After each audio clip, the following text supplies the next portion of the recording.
Hello guys, এই দেখো আমাদের নতুন ঘর আর রুম আমরা চেঞ্জ করে দিয়েছি। এই রুমটা কেমন লাগছে আপনারা বলবেন। আর এই যে দেখুন,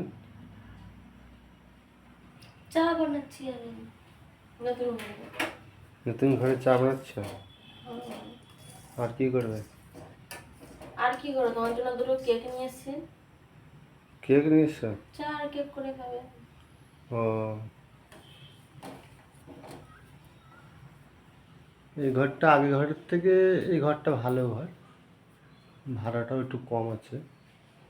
বাইরে কাজ করলে তো এটা দেখতে হবে না যে বেশি দামে রুম নিয়ে সে ভাড়া দিতে পারবো না, কাজকর্ম হবে না।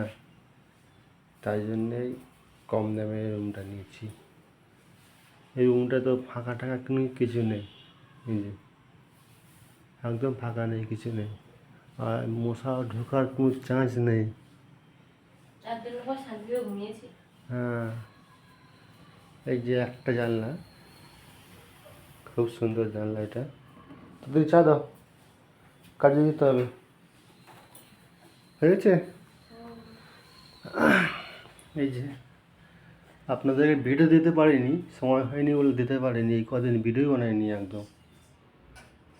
আচ্ছা, কাজ ছিল, কাজের যা চাপ হয়েছে, 9টার দিকে আসি, রান্না বান্না করতে হয়, বউটাও রান্না করতে হয়, আমাকেও রান্না করতে হয়, সেই কারণে আমরা ভিডিও করতে পারিনি। তা আজকের এসেছি একটা ভিডিও বানাতে। তাদেরকে চা দাও, চা পা খেয়ে দিয়ে কাজে যাবো। রুমটা কেমন হয়েছে বলবেন। আর কেউ যদি তামিলনাড়ু আসেন, কোনো দাদা ভাই দিদি ভাইরা, আমাদের কমেন্ট করে জানাবেন আপনাদের এরকম এরকম দিকে রুম থাকার জন্যে।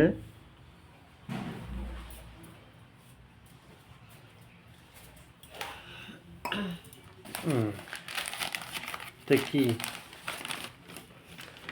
হ্যাপি বার্থডের জন্য কেক নিয়ে এসছো নাকি? না না, চায়ের সঙ্গে খাবি বলে একটু মিষ্টি কম রয়েছে। ও, ঠিক আছে।